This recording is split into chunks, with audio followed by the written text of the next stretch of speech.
güzel gebelik, en sağlıklı gebelik planlanmış gebeliktir. Burada da korunmanın önemi ön plana çıkıyor. Her şeyden önce bir kadının eğer yakın zamanda gebe kalmayı düşünmüyorsa korunma yöntemlerini öğrenmesi ve bu yöntemlere ulaşması önemli. Gebelikte dikkat edilmesi gereken unsurlar, en başta bir kişi gebe olduğunu fark ediyorsa hemen bir kadın doğum kliniğine başvurmalı ki gebeliğin sağlıklı bir gebelik olup olmadığını ve bebeğin kalp atışı var mı ona bakılması. Onun dışında da işte ilk başvuruda biz çeşitli yine tarama testleri yapıyoruz. Bu testler şu yüzden önemli çünkü yaptığımız birçok rutin test aslında çok kolay tedavi edilebilir hastalık varsa onu gösteriyor bize. Ve biz tedavi edebiliyoruz bu hastalıkları. Örneğin kansızlık. Bunu tespit etmek de aslında maliyet açısından da uygun. Ve tespit ettiğimizde örneğin bir demir preparatıyla tedavi etmek de çok mümkün. Tedavi etmediğimizde ise hem anne için gebeliğin ilerleyen süreçlerinde hem de bebek için çok ciddi sorunlarla karşı karşıya gelebiliyoruz ilerleyen süreçlerde. Bunun dışında gebelerin tiroidlerini tarıyoruz, kan gruplarına bakıyoruz, tansiyonlarına bakıyoruz vesaire vesaire. Bunun dışında bir de gebelerle ilk konuştuğumuzda beslenme hakkında konuşuyoruz. Gebelerin beslenmesi hakkında. Düzenli bir beslenmenin yanı sıra belki beslenme sıkıntılarıyla bağlantılı olarak çeşitli vitamin eksiklikleri varsa onları takviye ediyoruz. İlerleyen süreçlerde biz gebeleri 3. ayda görüyoruz. Bu aylarda gebelere tarama testi yapıyoruz. Down sendromu, özellikle Down sendromu ve nadir görülebilen birkaç kromozom anomalisi daha var. Bunlara bakabiliyoruz. Bu niye önemli? Çünkü bu bir tarama testi. İnsanlar bunu istemeyebilirler ama bunu yaptırabilecekleri konusunda bilgili olmaları önemli. Bunun dışında yine tansiyon bakıyoruz. Tansiyon çok önemli gebelerde.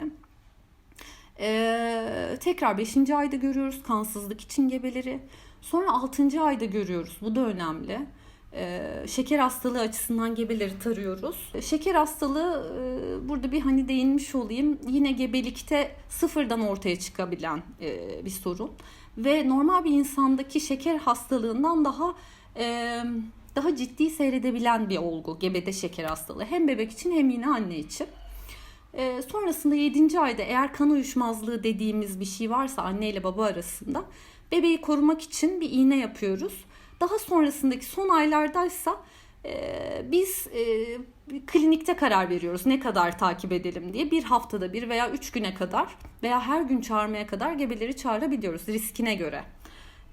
En son olarak da 41 hafta konusu önemli. En son 41 haftaya kadar bekliyoruz Türkiye'de. Onu genelde aşmamaya çalışıyoruz doğum için. Senin daha önce bahsettiğin konulardan bir tanesi bu beslenmenin esasında gebelik öncesi de öneminden sen bahsetmiştin. Bu özellikle kansızlık konusunda da altını çizmiştin. İstersen orada biraz vitaminler ve açısından bu konuda ne yapılabilir, ne gibi öneriler yapılabilir?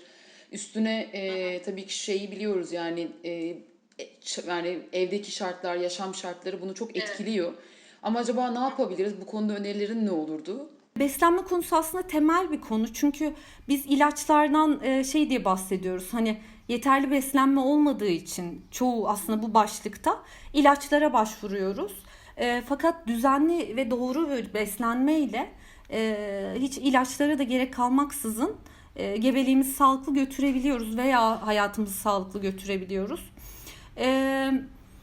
Ne önemli? Mesela D vitamini önemli. Bütün yaşamımız açısından ve bebeğimizin sağlıklı dünyaya gelmesi için. D vitamini için normal bir beslenmenin yanı sıra vücudumuzun güneş görmesi önemli.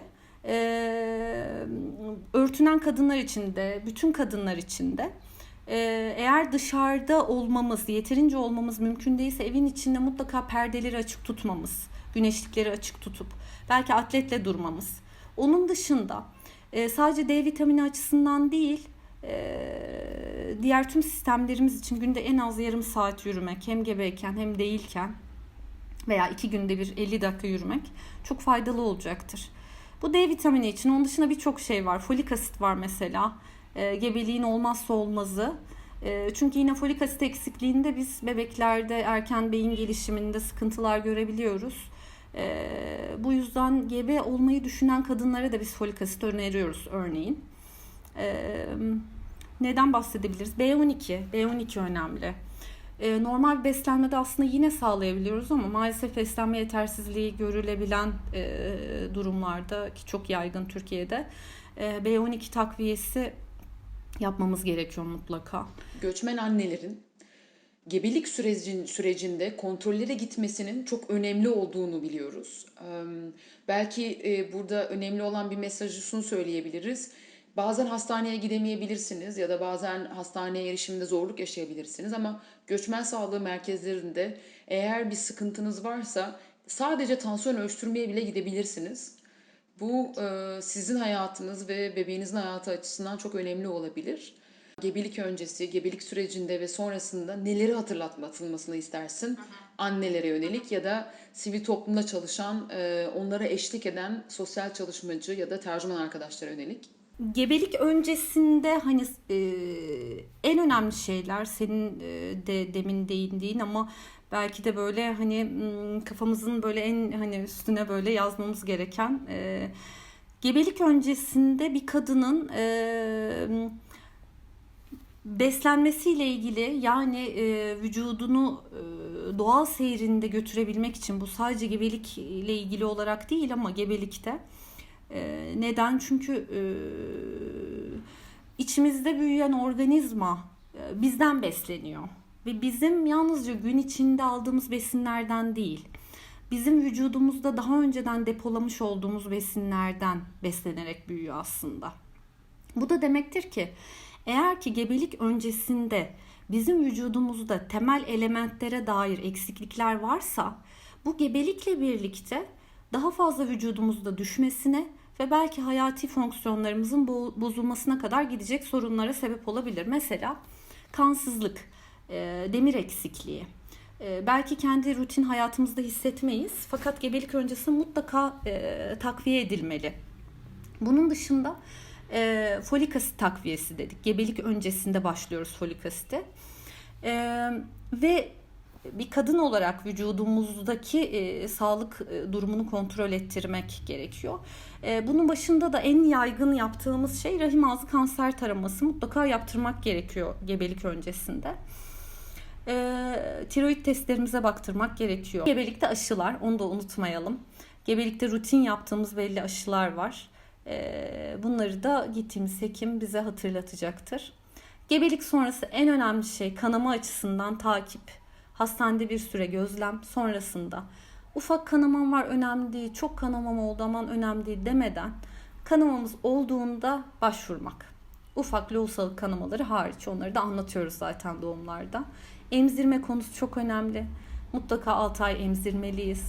Eğer çevremizde bize destek olacak bir tecrübeli kişi yoksa mutlaka ebemizden, mutlaka hemşiremizden emzirmeyi öğrenmek gerekir. Korunma konusu önemli. Korunmak için mutlaka aile planlaması kliniklerine başvurmak gerekir. Çünkü 2 yıl dedik, 2 bebek arasında mutlaka 2 gebelik arasında bırakmak lazım.